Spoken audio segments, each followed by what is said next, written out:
recording now.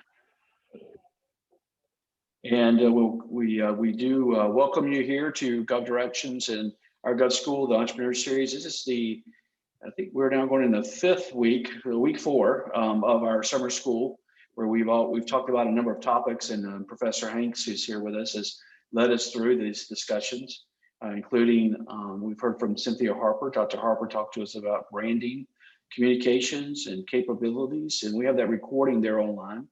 And then we heard from Danielle Miller. She's always real popular, talking about teaming and certifications, mainly about teaming this time, and that recording is there. And then Monday, for those of you who had sat through our marathon, Gov School Focus is a 2-hour session where we talked about a lot of topics, coming through how government works, how decisions are made, all the way through to an actual RFP, where we talked about a learning experience of mine personally, where I actually thought I was going to win a contract and didn't, and why that happened. So we can always go back and look and learn. This coming week, we're going to have of course, our new member orientation we have weekly. You can join if you're a new member. But RFP writing will conclude the summer school with next Tuesday, and then we'll bring Chris back to kind of wrap it all up for us. But this is with Tammy Bailey Foltz, and Tammy's going to talk to us at 4 o'clock on Tuesday about tips on how to write proposals. This is always, last time we had over 100 individuals in this class. So it is a member only class, and we'd like for you to register beforehand. Just go into our Gov School and tap that. We'll be sending out personal invitations to all those who have been attending our this new member orientation part. But I do want to welcome you here, and I'm going to turn it over to Chris. Chris, how you doing today? You online there? Good? Yeah, doing good. Excited about being here. So I appreciate the invite. So I'm going to release my share, and I'm going to turn it over to you. We're going to have our conversation, and I'm going to step out of the way here. Awesome. Okay. Well, good. Well, so I guess I started, for those who've been coming and joining us with this, when I've been leading this, it's been a general discussion about growth, which is a very, very hard thing. It's a super hard thing because it requires us to be uncomfortable. Growth is uncomfortable. You can't do the things that you've always done. You have to do them differently. We have to learn new things. We have to get outside of comfort zones. And it's just a really hard and scary thing. And so how do we do that? And one of the things that I like about situations like this and people who take time out of their day to do things like this is they're cool people, because high performers want to grow, right? High performers almost demand growth, right? If you're a pro at what you do, you're not comfortable being mediocre, right? Pros practice, pros apply themselves. Pros say, you know what, there's more for me to learn, there's more for me to do, and I can always get better. And so I like being around pros. I like being around high performers, people who crave opportunities for growth. And this is one of them, one of the many outlets.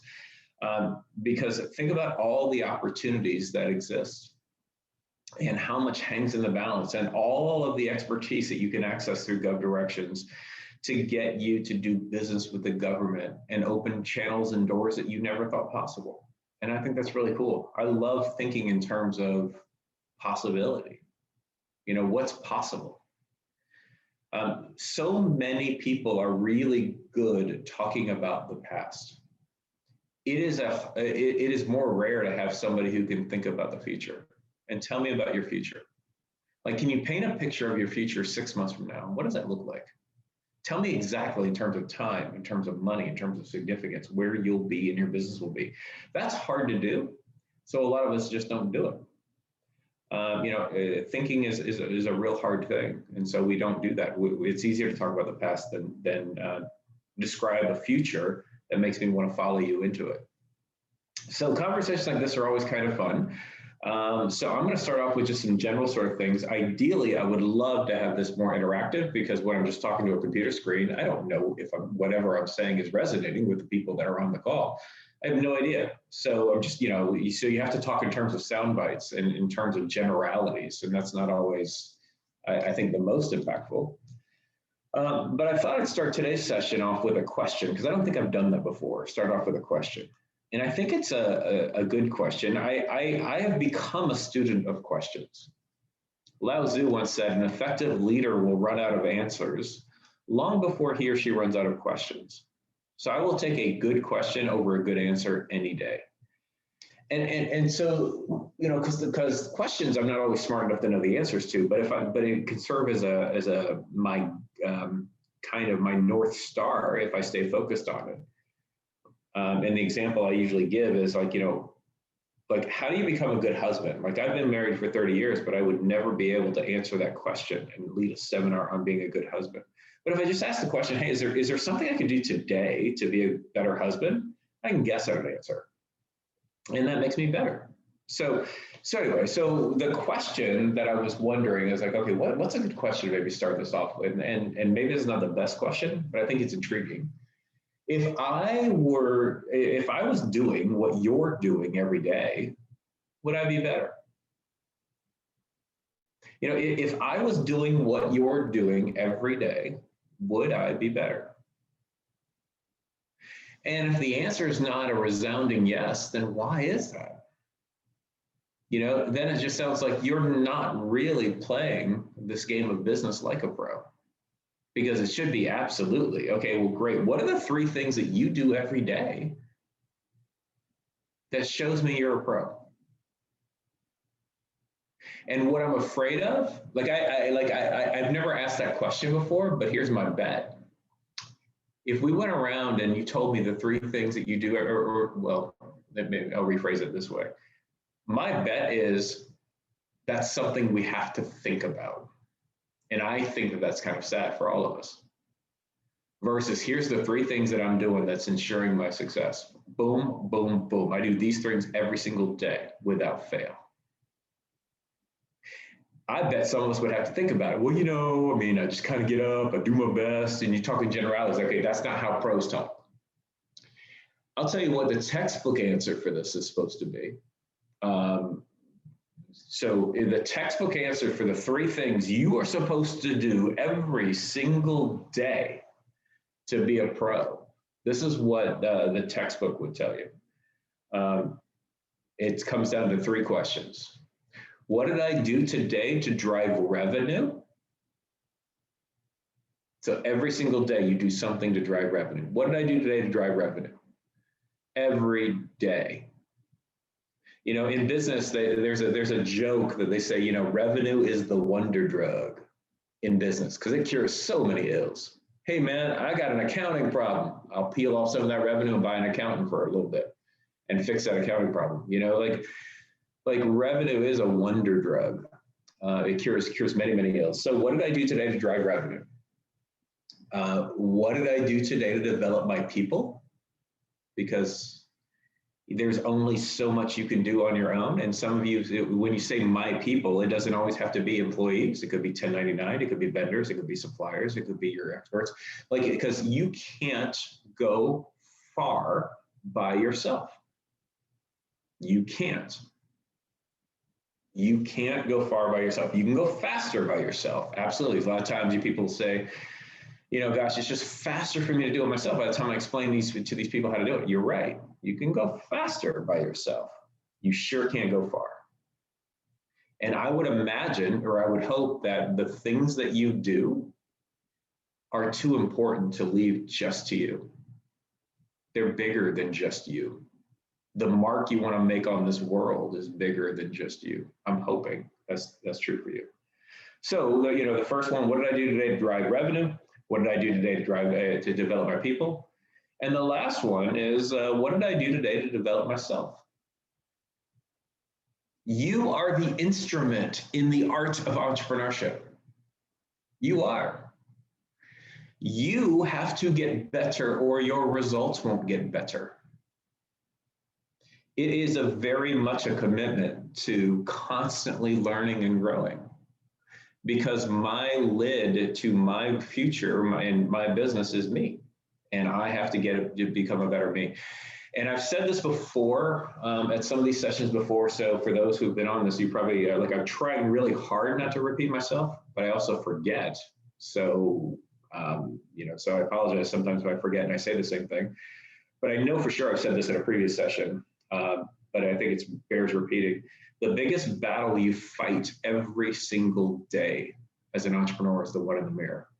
And I know that to be true. My worst enemy in developing, I am working hard to create the leading think tank that exists in entrepreneurship. And I know that the biggest problem in all of that and the biggest enemy in all of that is me.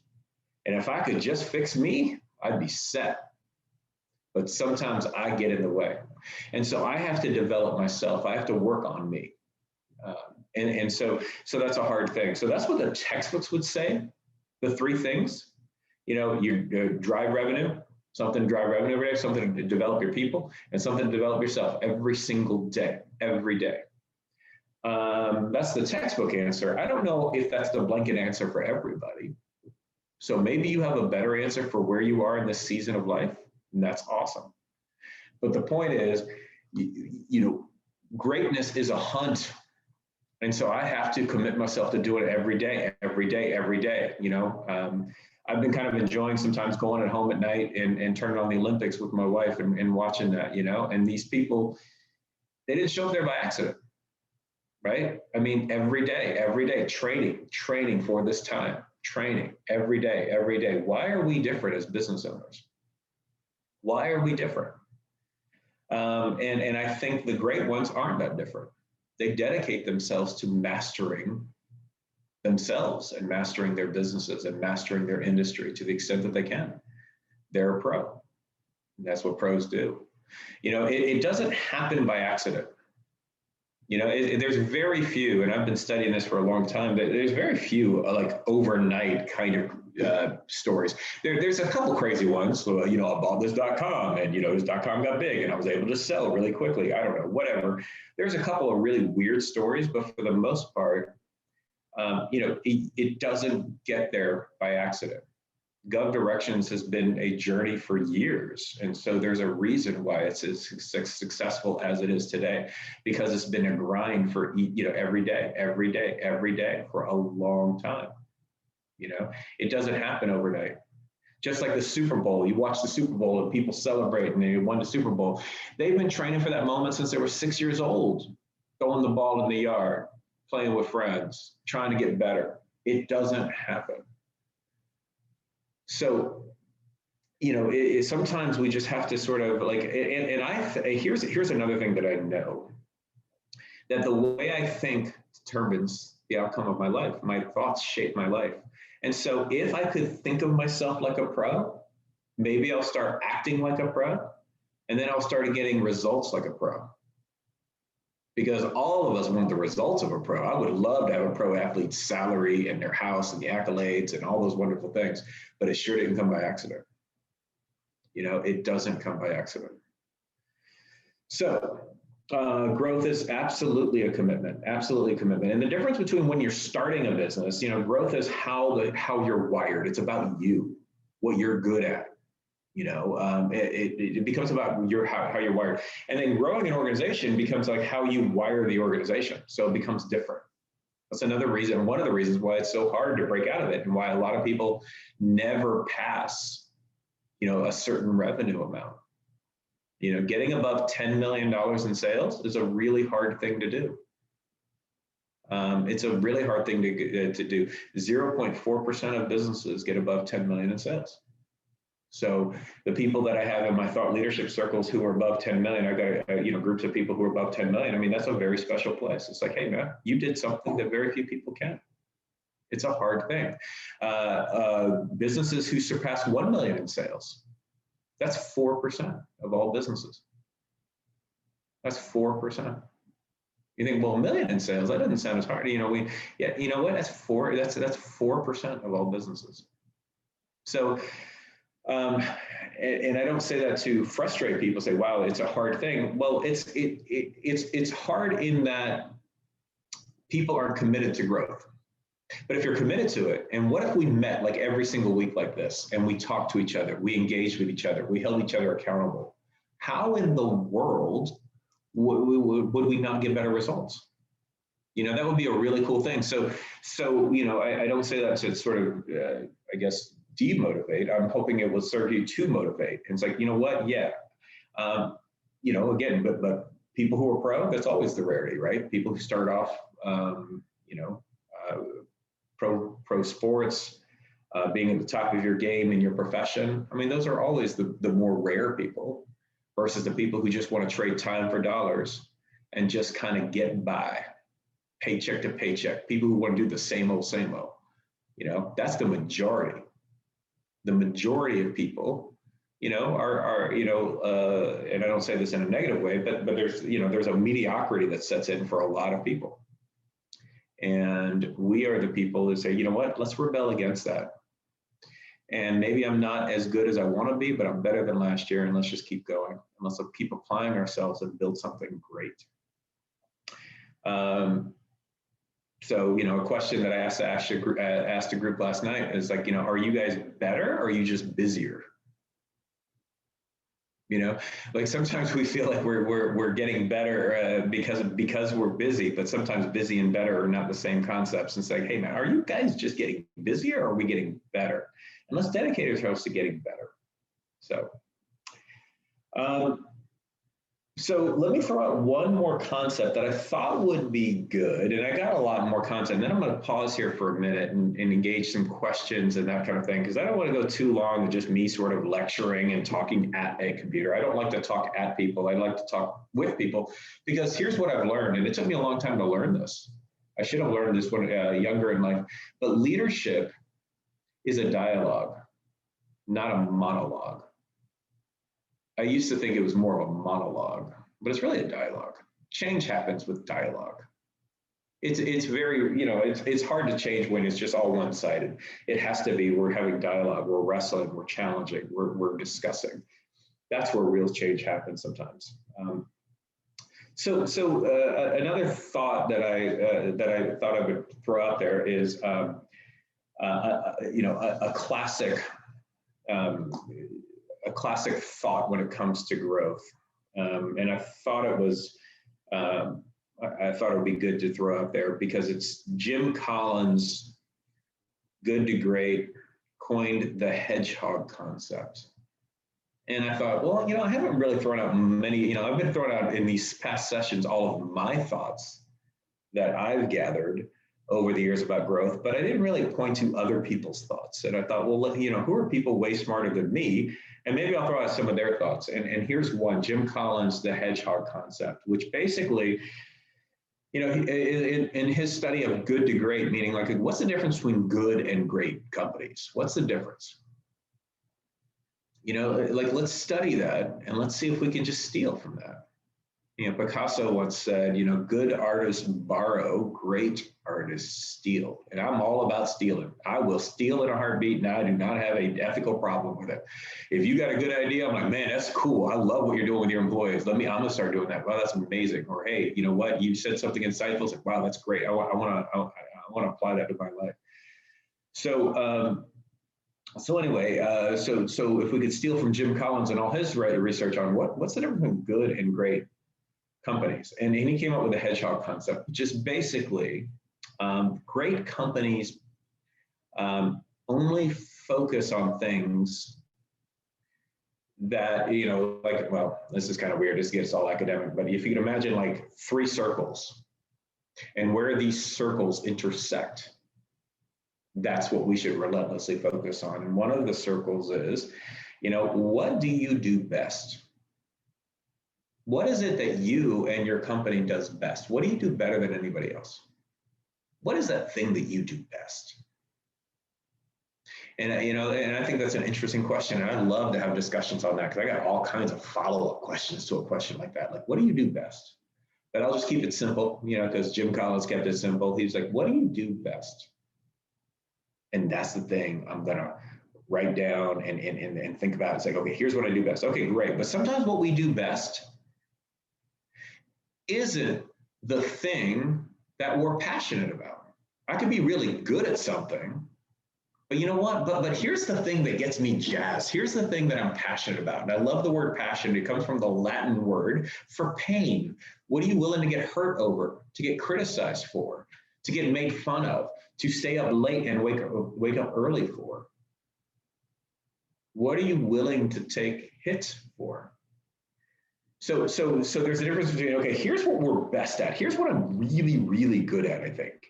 Okay, but here's what I'm passionate about. Okay, so you got that. Now there's one more circle. And that other circle is, okay, what can I make money at? You know, your economic engine. Because a lot of things like, hey, I'm passionate about this. Okay, great. How do you make money doing that? I don't know. Well, that's not a great answer. Because if you don't know how to make money, you probably won't. So, you know, there's a lot of things that say, man, I'm passionate about this. Cool. So you're gonna be able to pay your bills? Yeah, I don't know. So it's really the intersection of those three things is the hedgehog concept. And he calls it the hedgehog because he gives a great analogy, and I don't know enough about hedgehogs or whatever, how they burrow down and I don't know. He's got a better analogy and I'll destroy it if I try to explain. It's like, why is that called a hedgehog? Yeah, Google it. He describes it better than I'll probably be able to. But the point is they relentlessly focus on those three things. If there's something that doesn't, if there's something that is outside of that, meaning, hey, we're passionate about it, but we can't make money at it, okay, then we say no to it. Or, you know what, we could make money at it, but we're not passionate about it, and I don't think we're gonna be good at it, then we say no to it. You know, it's got to intersect those three things, and then any kind of new initiative that doesn't include those three things, doesn't intersect to those three circles, so to speak, you say no. That's the famous Jim College hedgehog concept, which I think can be powerful for certain folks. I've got my own sort of, you know, the problem with me is I tend to go, well, that's cool, but, and then I start coming up with these iterations and stuff like that. So I won't confuse it with my thoughts on it. But that may be helpful because I've seen it help a lot of companies. So those are the three things for the hedgehog. And I'll throw out a little bonus knowledge or a little BK. I guess right now I wasn't planning on doing this, but it just reminded me of another expert, Peter Drucker, who I'm a big fan of Peter Drucker in a lot of his writings and his work when he was alive. But he basically said something, there's only three things that happen naturally in a business. Everything else takes leadership. Everything else takes, you know, is difficult, and we got to manage all this growth thing and all that stuff.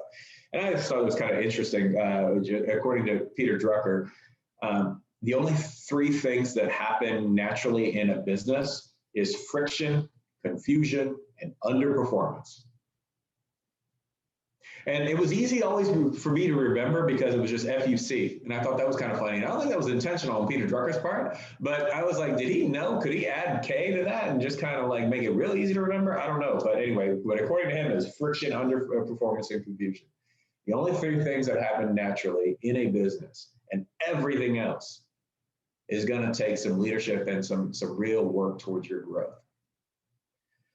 So I know that was a lot, and I don't want to sort of, you know, keep going and keep saying things that may or may not be relevant. So I'll pause there and just ask if there's any questions that you guys may have about growing your business.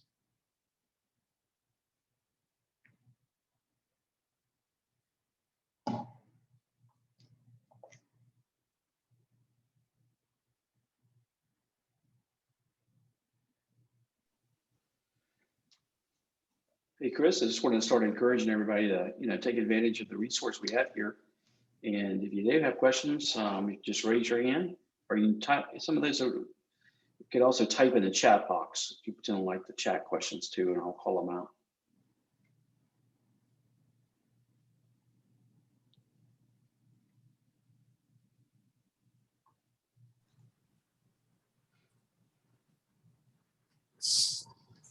So, Chris, when trying to meet or introduce yourself to new prospective leads to get to try to generate new revenue streams, like what is a good way, or how do you a good communication path, or how do you talk to people to gain their interest, and you know, even if it's not to directly get work right now, but just to be on their radar. So if later something comes up that they want to, work with you. Boy, I love the question, and that's one that I get real into. I could go like I got to really work on being brief on this one because I got all kinds of tactics. I teach classes on that. I have coached teams. The University of Georgia is the 2008 national champions in elevator pitches, which I bet you didn't know college competed at, but you take MBA students on the road and all that stuff. In 2008, we won the championship in doing that, which I know is a long time ago, but I'm still proud of it. So anyway, so elevator pitch, like how do you do that? That's a whole thing that I could get real long-winded on it, which is ironic because elevator pitches are designed to not be long-winded. So there's irony in that. So here's the main thing that comes to mind that I would want to say. When we pitch and communicate our business, most of us fail to give the listener something memorable and portable for them to take with them. You know what I mean? Like I could come up with a really nice sounding pitch and you're going to be like, okay, that sounded cool. But 2 days later, if I'm talking about you, what am I going to remember? What can I take with me? It's got to be memorable and portable for the listener. And we forget that because we talk all about our backgrounds and here's what I do and here's all okay. But then you're taking somebody like me, especially somebody like you, Mark, I'm assuming, because you know, from what I remember, you're the NASA guy, right? And you probably can talk way above my head. So you got to keep it real crazy simple for somebody like me to take with me. And that I can 2 days, 2 weeks, 2 months later saying, oh, you know what? I met a guy that you should call because he does this and here's how he helps people. So it's got to be memorable and portable. And I like the way, like contextualizing those two days, something memorable, cool. But maybe I can remember it that day, but it's portable for me. I can carry it with me for the rest of my ideally life. Because here's what you have to do. I'm assuming that you don't have the budget to hire a whole bunch of salespeople. So you have to turn me into a volunteer salesperson, right? You got to you got to give me something to sell for you. Because a lot of people tell you all about their businesses. Yeah, he seemed like a good guy. What does he do? I have no idea, man. Something about technology. I don't really know. But he seemed like a good guy. That's not a great, I can't be a great and effective salesperson for you. So that's definitely one, memorable and portable. So if I'm going to fall in those two buckets, that helps with a lot of tactics because if it's memorable, it's got to be brief, right? It's got to be brief. If your favorite song lasted for 12 minutes, it probably ain't your favorite song anymore, right? Like some people go on and on and on. It's like, man, they need to wrap it up. It's just too long, brief. If you study great speeches, right, the greatest speeches in history are brief. The longest is considered by the greats is Martin Luther King Jr. I Have a Dream speech. That lasted 12 minutes. But the reason you can get away with 12 minutes is there was a lot of repetition. I have a dream. I have a dream. I have a dream, right? He kept doing that over and over again. So if you're repetitive like that, you can get away with 12 minutes. So unless you're MLK, you stay away from 12 minutes. You got 90 seconds at best, right, to carry my attention. So that would be, I'm tempted to go on and on and on because I'm cognizant of time because I've got a lot of thoughts. And if you want to talk about this like offline or whatever, I'd be happy to engage because I'd probably bore everybody else because I could go on for a long, long time on different tactics. But the one I'll leave you with is make it memorable and portable. Then you can kind of guess, okay, memorable. It does mean it's simple. It does mean it has to be concrete. It doesn't mean it has to sort of be credible and all the elements that make a great pitch. There's certain elements that make a great pitch that we have to sort of make sure that yours has. So, is there a way I can contact you later? Yeah, I'll type my email right here, and we can just kind of reach out and talk. Yeah, so we can practice it, and I can give you some feedback and all that stuff. Here's another thing that I know, and again, I'm not going to lecture more, although again, I'm tempted to because I love talking about pitches. That's a fun thing for me. But nobody on here is good at it. That's what I believe. I've been doing that for a long time, including me. He's like, well, you teach classes on it. You must be good at it. No, I'm not. Because the problem is, and I think I used this phrase last time, so I'll use the same analogy. The longer you are deaf, the more it affects your speech. So when you've been doing something for a long time, you're no longer aware, right? You have blind spots. And I know, see, I have cursive knowledge in my head. I know what I'm talking about, but you don't know what I'm talking about. You know, because you don't see what I see. Like when you know something, it's impossible for you to remember what it really is like to not know it. So meaning that no entrepreneur can pitch their own deal. They just can't. You need outside eyes. Oh, I'm gonna say this. That sounds cool. It's like, man, I have no idea what you're talking about. Well, how do you not know? I said it clearly. I don't know what you're talking about. That doesn't make sense to me. Like, oh man. So meaning, so I wouldn't feel bad if you're not confident in this area. And if you're overly confident, I would just say, look, I bet you're not as good as you think you are because you have the cursive knowledge. You need somebody who's never heard your business before. Say, okay, what's your first reaction when I say this? And can you repeat it? And can you tell somebody else? So repeat back to me what I do and how I make a difference. And if they can't repeat it back to you, it's not good, right? Your favorite song, you can repeat back. You know what that hook was. You know what it is, right? And another thing, again, I'm going to lie, because I'll just point out one more thing. And I've said this a couple times before too, but I think it's important. The phrase, you see what I'm saying?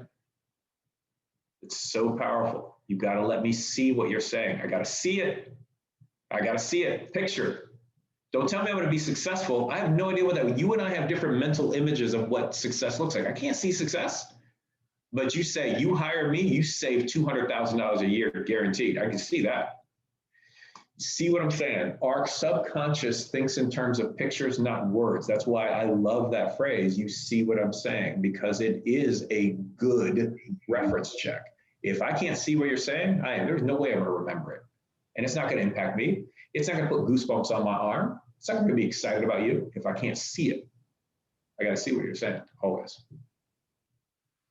So do we have to always, sorry, my name is Omate Beneviche. Do we have to always explain in details what you just said in terms of telling or talking to somebody about pitching your business or whatever the discussion may be? So what's the question? I'm sorry, do you have to share the details? Yeah, meaning I was trying to say if one has to explain in details whatever you are trying to tell the other person listening to it, because you know it in your head, but the other person doesn't know what you're talking about. Yeah. So by the time you are explaining, do you have to go in details in explaining it? And in details, I think it will take a longer period of time to explain for people to understand, or the person to understand whatever is going on. Yeah, I think I understand the intent of the question. So here's what I would say is, I don't care about your details. Don't tell me about details unless I ask you specifically about details. I don't care. Tell me about the benefit of the details. If it's a technology, don't tell me how it works. I just assume it works. Tell me the benefit to me. So here's a simple example. If you're pitching to me about your gym and you want me to join your gym, don't tell me about all the equipment, the square footage, how long you've been in business, how big your pool is. You don't know that's important to me. Just go right to that's what we call pitching features. Don't pitch features, pitch benefit. The benefit of the features. So what, you got all of this stuff. So what? I'll tell you the so what. You're gonna lose 16 pounds in 6 months, or else I'll double your money back. Well, then just tell me that. Hey, I got a gym, you join, you're gonna lose 16 pounds or I'll double your money back. Then if I ask, well, do you got a pool? Yeah, we do, it's this big of a pool. How long have you been in business? Since 1988. Only answer details to support the benefit. Sometimes details, we lose the theme, or as they say in journalism, you bury the lead.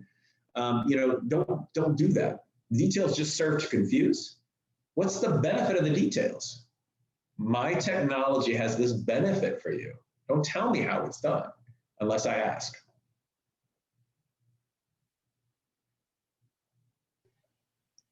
Thank you.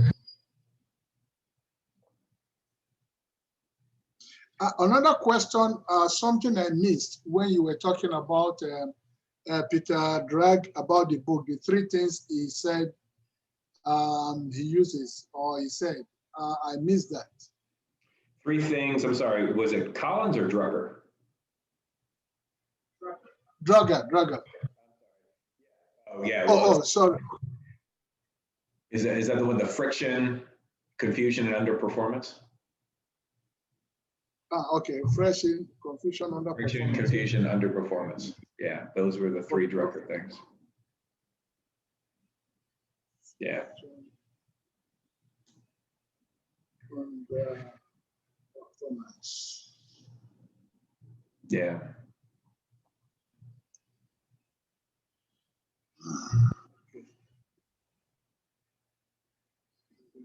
Okay.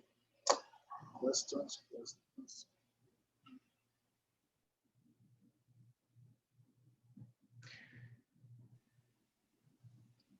So exciting information. So this is an exciting time to be a entrepreneur as well, especially in the government contracting space. So then we're looking at, I think I just heard they come to an agreement for another 1.2 or 1.4 trillion dollars on an infrastructure package.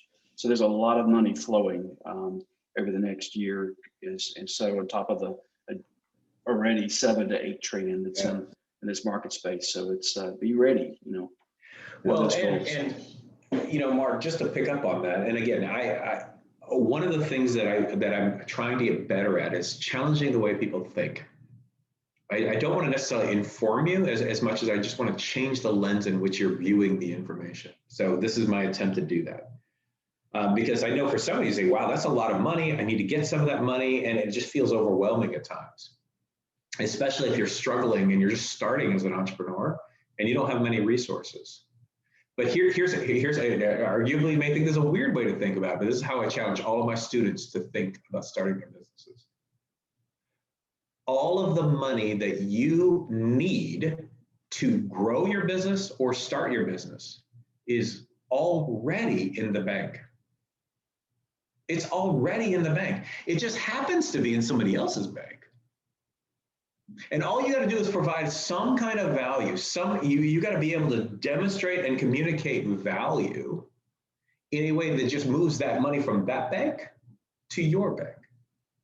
Because the money's already there. See, we don't really, when we say make money, we don't really make money. We just move it. You move it from, like, all the money I've ever made as an entrepreneur comes from somebody else's pocket. I just moved it from your pocket to my pocket. And the only way I can do that without cheating you or without stealing from you is to provide you more value than the service or product that I'm asking for, right? So if you really have value and you really believe in what you do, you say, you know what I do, my product, my service, it has value, then that's awesome news. Because I know that number that Mark threw out can feel overwhelming, but all you got to do is figure out how to move it to you. And you have the expert here, GovDirections. Okay, like, government space is really overwhelming to me, right? Okay, well, that's cool. I don't have to know. Mark knows. And that's kind of a reassuring thing. That's why I mentioned before that you can't do this stuff by yourself. You just can't. You can get, again, certain way, and I'm not knocking those who say, well, I built this with my own 2 hands. I know, but there's a certain cap to that. So anyway, I just wanted to challenge that thought, because to me, that's reassuring that the money's already there, just not in my account right now. That's just a detail. That's a detail. But the money, an important detail, very important detail.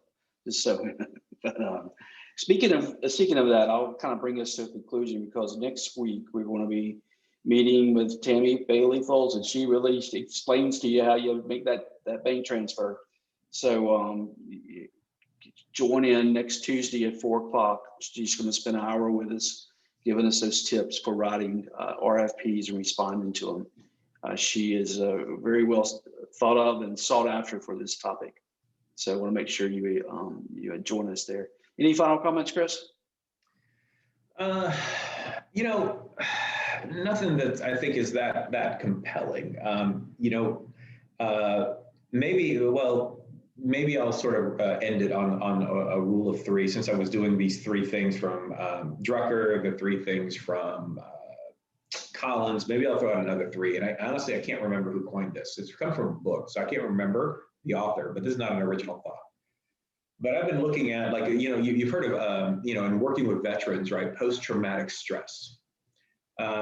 But there's also this concept of post-traumatic growth. Sometimes through trauma, you can grow a lot. And I know some of you feel like, man, I've been beaten up on the business world or maybe in other ways, and stuff is really, really hard. So maybe I'll sort of end it on this. There's when you study post-traumatic growth, how do I grow despite the hardship, despite the trauma, despite what happened to me? The analogy, and I really wish I could attribute the author, and I can't remember his name.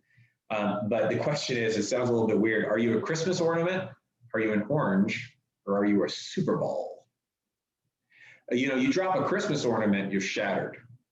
Never to do anything ever again. You drop that Christmas ornament, it is done. You're shattered completely. The orange, you drop it, it's edible to some degree. Not like it was, is dented, bruised, and all that. It still has some function, but not like it was. A Super Bowl is better and stronger. So I guess I want to just challenge all of you guys to be Super Bowls, despite the hardships of growing. If we keep meeting together like this and leaning on each other and learning from each other, we can all do that, and we can grow despite whatever hardships we may be struggling with. So thank you guys so much for showing up. I super respect that.